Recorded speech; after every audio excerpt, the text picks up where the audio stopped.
In this video, you're going to learn how to meet amazing women, how to find the right one, and what you can do to create an amazing life for yourself. It is a beautiful Monday morning here in Dublin. It's sunny. It's not sunny that often, so we're enjoying the outdoors a little bit. A lot of people, sadly, hate the Monday morning.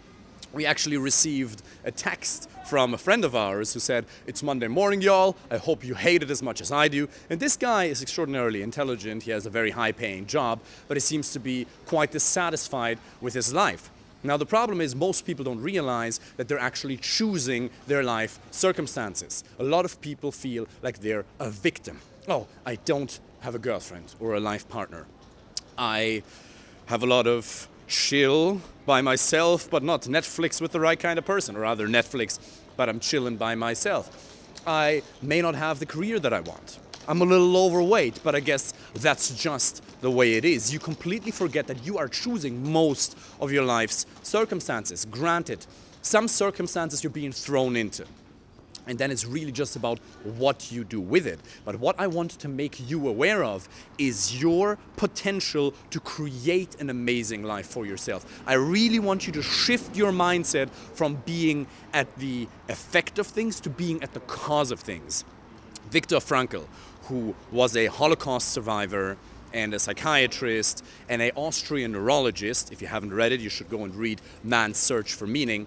He speaks quite a bit about meaning. He founded logotherapy, and logotherapy is a psychiatric approach that says that at the cause of what motivates us human beings is a search for meaning.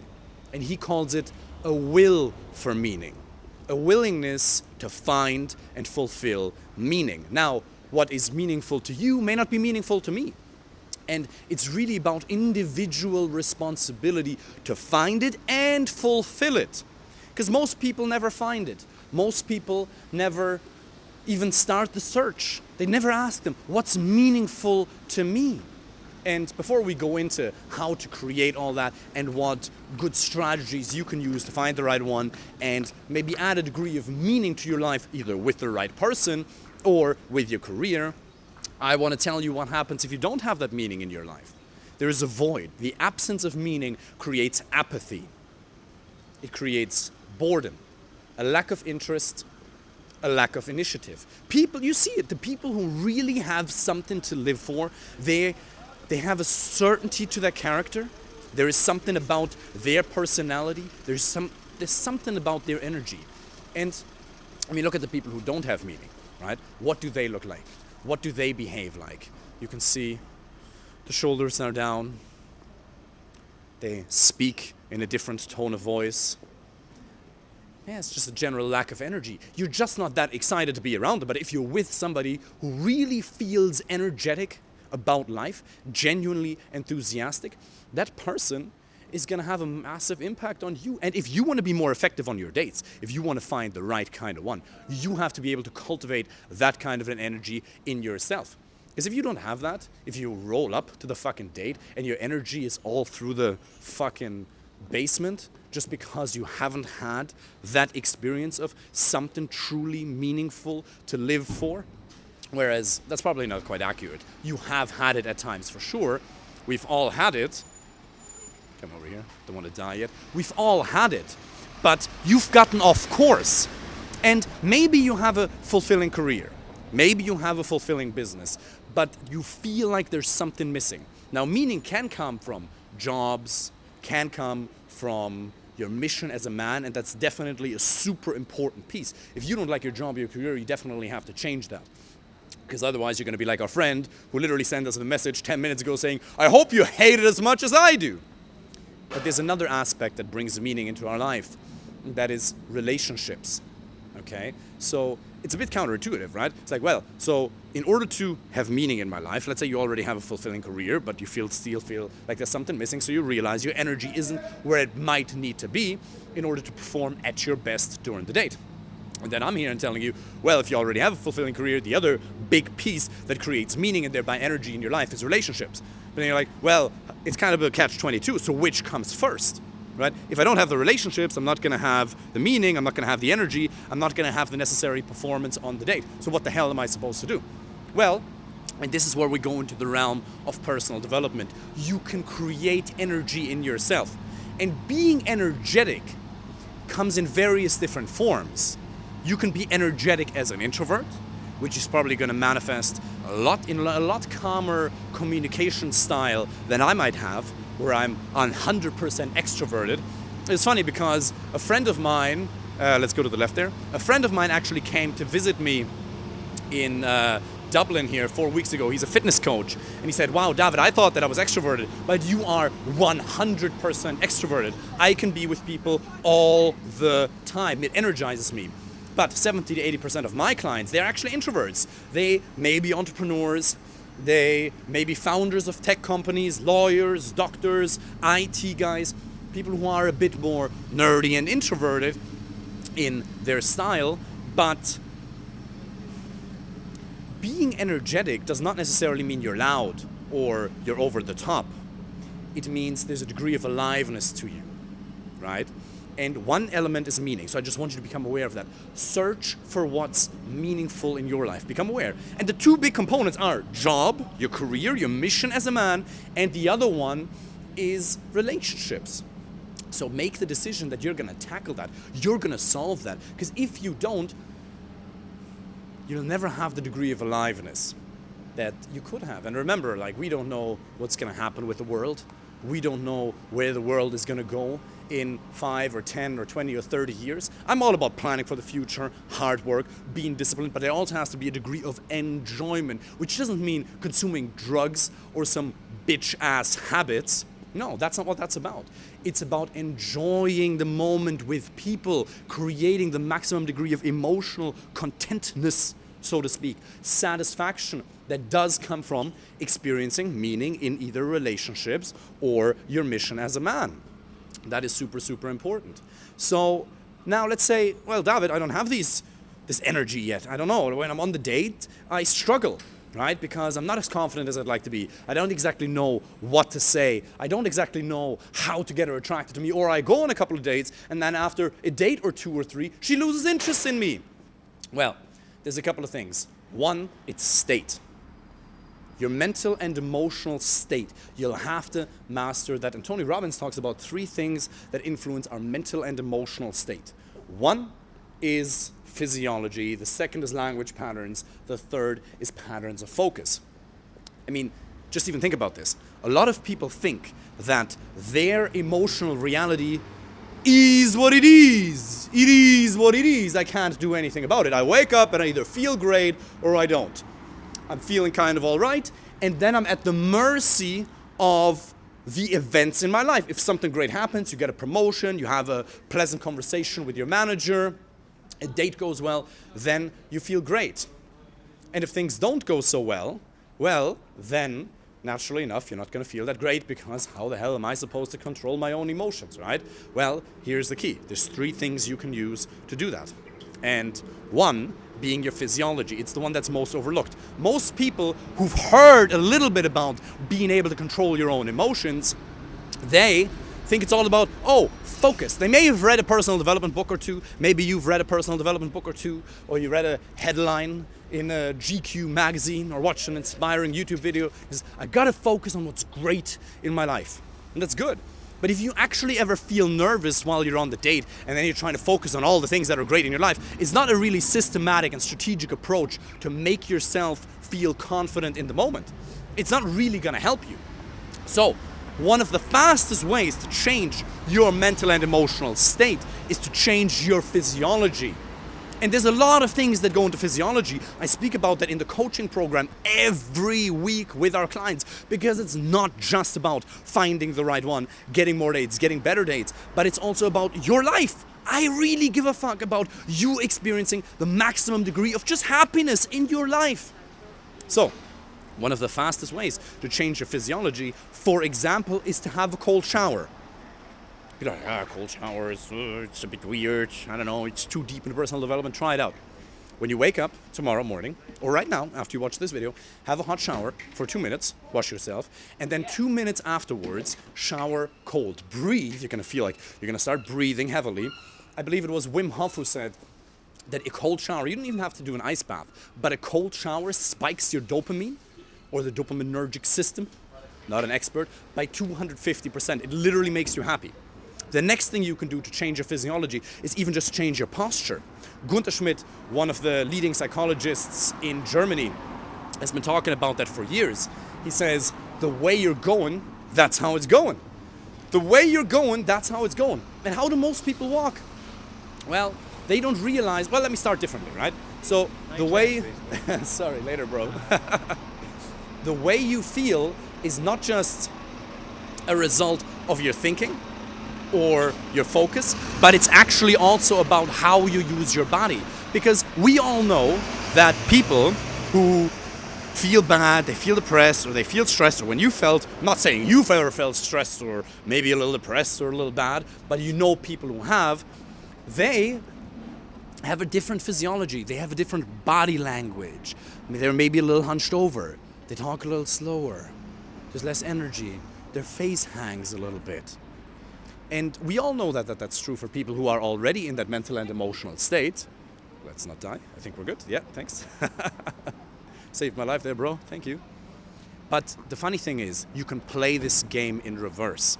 You can first assume a physiology that's associated neurologically to confidence and strength, and thereby you will prime different mental and emotional states. In other words, we're all putting ourselves in trance the whole time. So Gunther Schmidt, he learned from Milton Erickson being the founder of hypnotherapy, and then Gunther Schmidt founded a system called hypnosystemic therapy. And what we realize is you can prime different mental and emotional states by simply changing your physiology. Tony Robbins talks about that a lot. So, but people think that a trance or hypnosis is, we've all seen these videos on YouTube, right? A guy snaps his finger and all of a sudden you turn into a rabbit or a dog and you're barking, woof, woof! You know, that's really not what hypnosis is. And nobody can actually hypnotize you against your will. But if you're willing to, you can enter a trance state. But we've all experienced it. When you listen to a song that just catches you, you go into a trance. A trance just means you're entering a different mental and emotional state and you're accessing different parts of your subconscious. So look at the way you're walking, right? Most people never realize that, like, let's say, I mean, you walk to work anyway, don't you? I mean, maybe you're at home right now, home office, you work for a tech company, right? Then you might not be walking as much, even though you should, because walking is super healthy, and even just that changes your physiology. But while you're walking, your shoulders can be hanging, your head can be down a little bit. You know that exhale? Even just this. See this?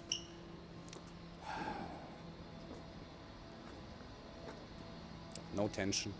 Most people walk around like that. And they don't even realize that that is not just an expression of their mental and emotional state, but it actually cements it.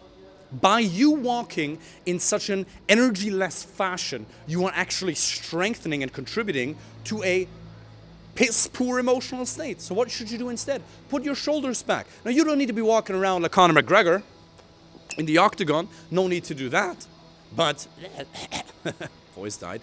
But you should take control of your physiology, and it starts with the way you walk. Shoulders back. Jordan Peterson talks about that in his book, 12 Rules for Life. Jordan Peterson is a psychologist who used to teach at Harvard and then the University of Canada. One university in Canada, I don't quite remember the name of it. And he talks, one of his rules is stand straight with your shoulders back. Even just pulling your shoulders back has been shown to change your neurochemistry in your brain. That's one way. And then another thing we just talked about, even just going for a walk. I saw a video the other day where somebody quoted a study where they interviewed a bunch of students who were sedentary. I'm not sure if that's the right pronunciation of the word. Basically, students who don't move a lot. This is the type of student who goes to the gym regularly, who exercises, university students, and there's the ones who just study all day and they hang out and they don't actually move. So they asked them how they're feeling. Most of them were feeling on a scale of 1 to 5, 1 being terrible, 5 being amazing. They were roughly at a 2. And so they were all at a 2, and then they all sent them for an hour-long walk. And even the ones who hated walking reported to be at a 4 out of 5 afterwards. It didn't really matter whether you like walking or not, because some people just don't enjoy it as much. Simply by going for an hour-long walk, it changes your neurochemistry. We've all had it. But that is physiology. You can change your state by doing cold showers. Going to the sauna. The sauna is a proven antidepressant. It boosts your mental and emotional state. Look up Joe Rogan and Rhonda Patrick and all the stuff they talk about regarding the benefits of the sauna. Regular exercise, probably one of the most important habits ever. If you want to change your life, start exercising regularly. It's super, super important. Now, I do have some clients who come to me and they say, David, I'm feeling unhappy. And yeah, obviously part of that is because you haven't found the right one yet, so we solve that for them. And then they find that person. But it's also like people who are already exercising. So if people tell me they feel piss poor, then I'm asking them, okay, are you exercising regularly? Okay, well, some of them are, but some of them aren't.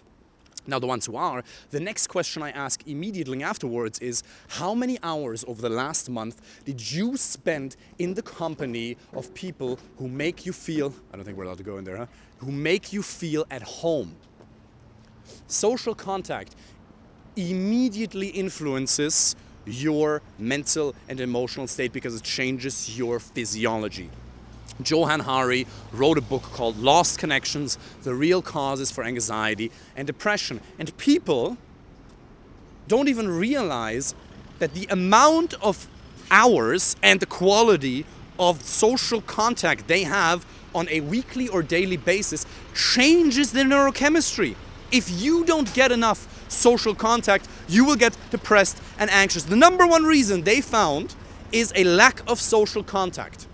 And you would be awestruck. You would be so shocked to realize how few hours people spend in the company of high quality people.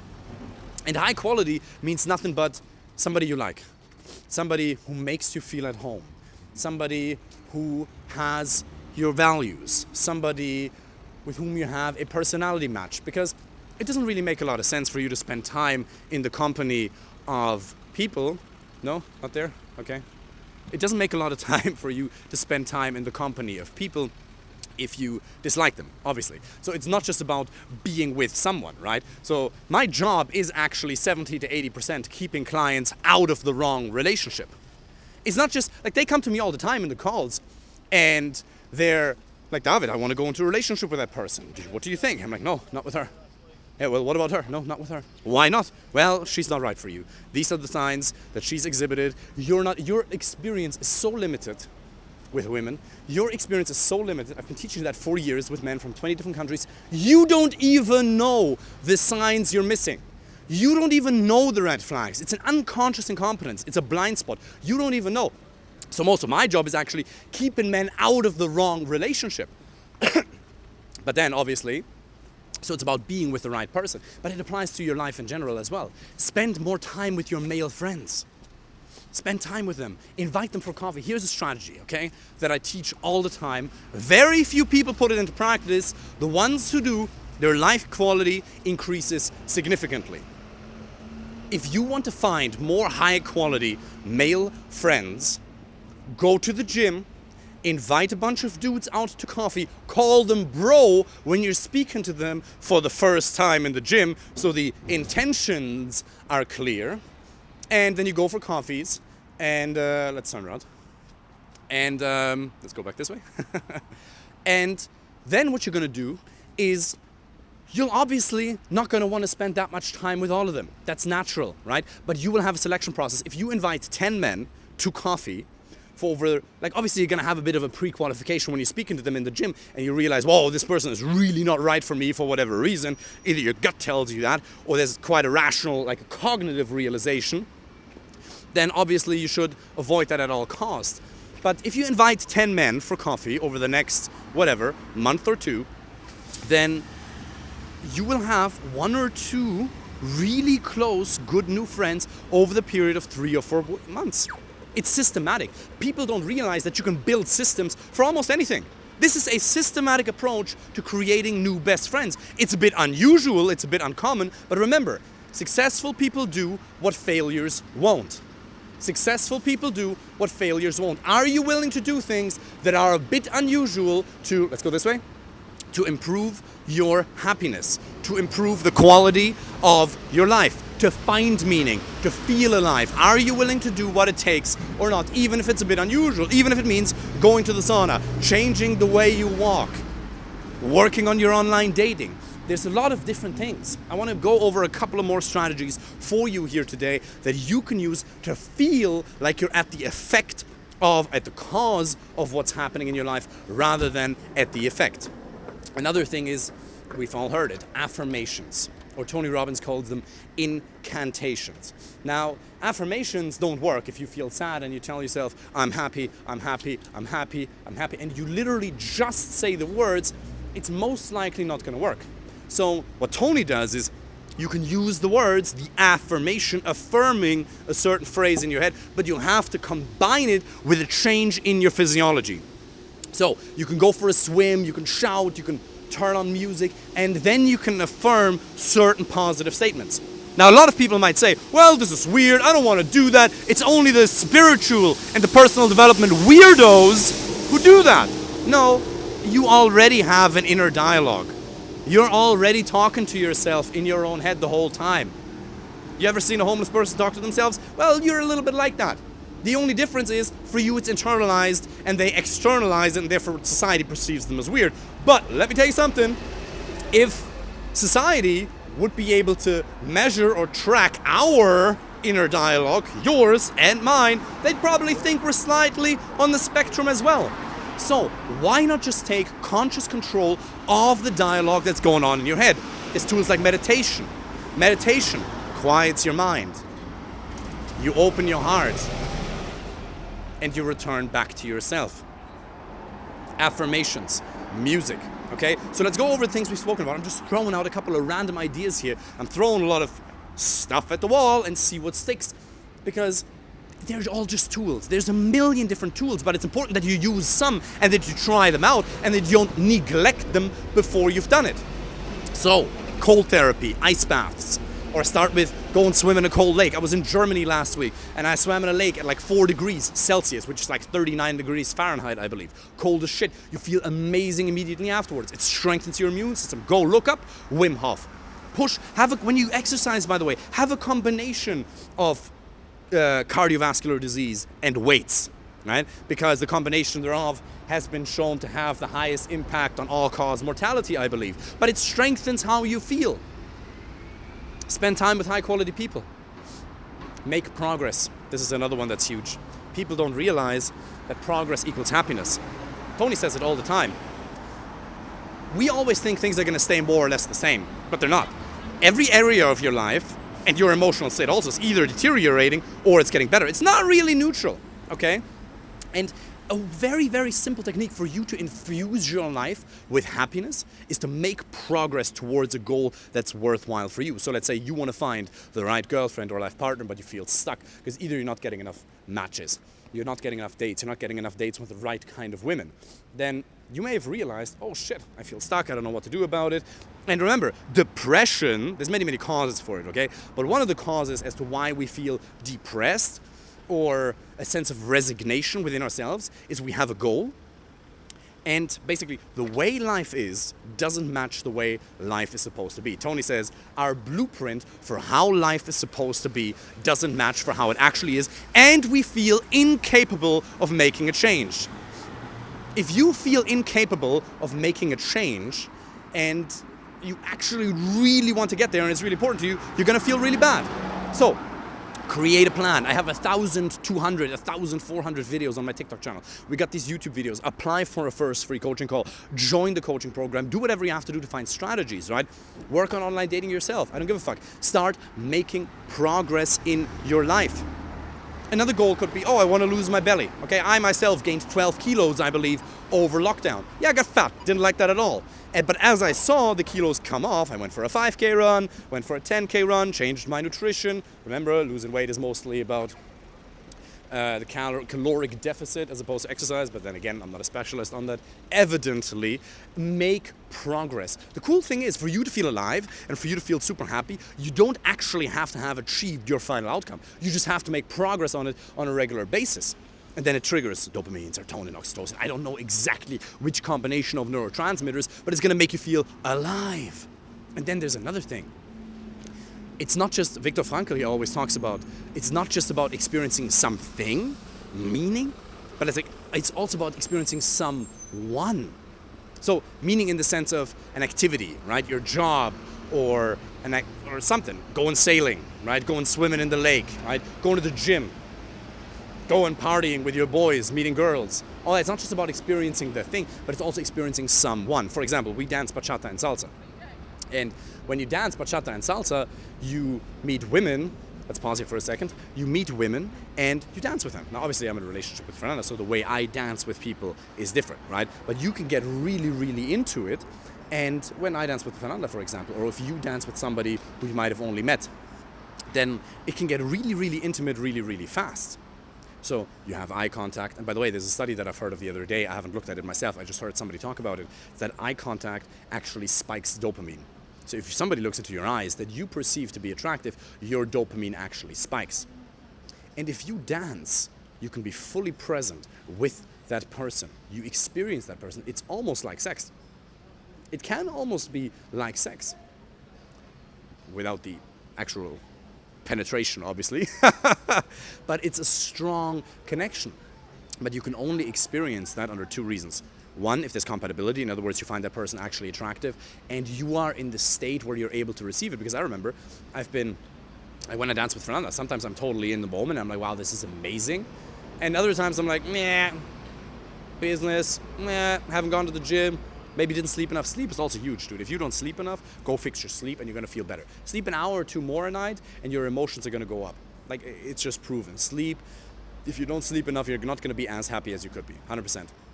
So it's about you taking charge. It's about you understanding that you're the creator of all these things, and there's a million different tools available to you to boost your state, to then structurally create relationships and a mission for yourself in your life that are gonna fulfill you with meaning.